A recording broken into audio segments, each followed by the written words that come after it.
तो हेलो और नमस्कार साथियों। तो आज की इस वीडियो के माध्यम से हम यहाँ पर बात करने वाले हैं एक महत्वपूर्ण टॉपिक के बारे में, जो है कि चीनी की कीमतों में इतना उछाल क्यों। 6 कुछ मुख्य कारणों के बारे में हम यहाँ पर जानने की कोशिश करेंगे और इन कारणों की मदद से हम समझेंगे कि क्या जो है इसके कारण यहाँ पर रहे हैं। सबसे पहला जो कारण हमारे पास आता है, अगर हम सरकार के हिसाब से देखें तो ये कारण उनके द्वारा जो है यहाँ पर दिए गए हैं, ठीक है। जैसे कि अगर यहाँ पर देखा जाए, पहला जो कारण दिया गया है वो है उत्पादन में कमी का। कि देखा जाए कि जो चीनी का दरअसल उत्पादन का अनुमान लगाया गया था, वो लगाया गया था कि 343 लाख टन तक का उत्पादन किया जाएगा। बट यहाँ पर देखा जाए तो उत्पादन सिर्फ और सिर्फ 306 लाख टन का किया गया। ये एक मेजर कारण माना जा रहा है कि चीनी की कीमतों में जो है बढ़ावा हुआ है। इसके बाद अगर हम यहाँ पर बात करते हैं, दूसरा यहाँ पर कारण रखा गया कि त्योहारों की बढ़ती मांग के कारण जो है ये चीनी के प्राइसेस में हमें इंक्रीज देखने को मिला है। यानी कि फेस्टिवल का सीजन चल रहा है और इसके कारण जो है यहाँ पर काफी ज्यादा देखने को मिला है कि चीनी के जो प्राइस हैं वो काफी ज्यादा बढ़ गए हैं। तीसरा जो कारण यहाँ पर दिया गया सरकार के द्वारा, वो था कि सट्टेबाजी और जमाखोरी के कारण जो है यहाँ पर इस तरह की कीमतों में अचानक से ये बढ़ोतरी हुई है। यानी कि कहने का ये मतलब है कि स्पेकुलेटिव बाइंग की गई है कुछ लोगों के द्वारा, जमाखोरी की गई है, यानी कि होर्डिंग की गई है कुछ लोगों के द्वारा, जो एक तरह से अपॉर्चुनिटी का वेट कर रहे हैं, अवसर का वेट कर रहे हैं, और जैसे ही मार्केट में प्राइस सबसे पीक पे रहेंगे, उस समय जो है यहाँ पर ये चीनी के स्टॉक्स जो है ये बाहर निकल करके आएंगे। इसके अलावा अगर हम यहाँ पर देखिए कि जो शुगरकेन का उत्पादन है उस पर क्या प्रभाव था।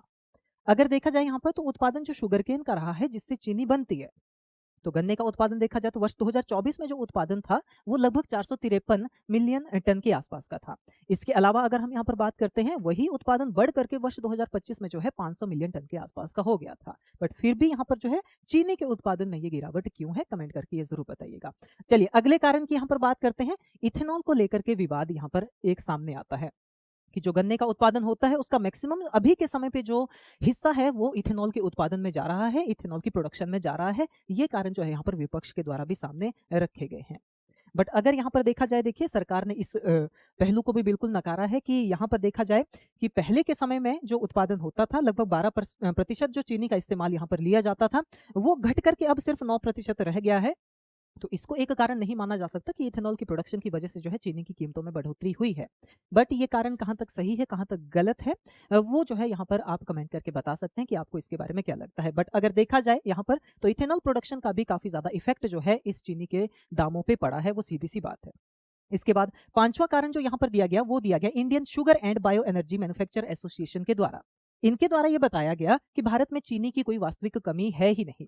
यहाँ पर देखा जाए तो कुछ लोगों ने जो है यहाँ पर जमाखोरी की है, यानी कि एक तरह से होर्डिंग कर ली है चीनी की, चीनी के स्टॉक्स की। उस कारण से जो है कीमतों में बढ़ोतरी हुई है। साथ ही साथ इनका ये कहना है कि इनकी मिल्स से जितनी भी चीनी अभी तक वितरित हुई है, या जो भी व्यापारियों ने चीनी खरीदी है किसी भी शुगर मिल से, वो उन्हीं निर्धारित प्राइस पे खरीदी गई है, उन्हीं कीमतों पे खरीदी गई है जैसे पहले से खरीदी जाती आ रही है।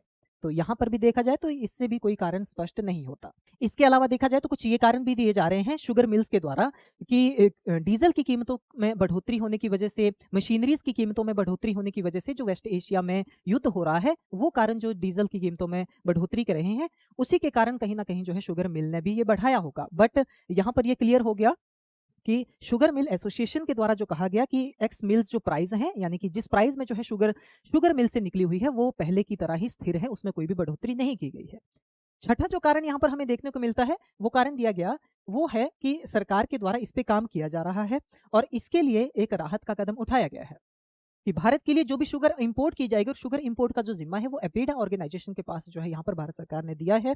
तो जो शुगर इंपोर्ट में एक तरह से जो टैक्स लिया जाता है, जिसे हम कह सकते हैं कि इंपोर्ट ड्यूटी जो ली जाती है, जो शुगर को इंपोर्ट करेंगे, उस इंपोर्ट ड्यूटी में जो है रिलैक्सेशन दी गई है, छूट दी गई है।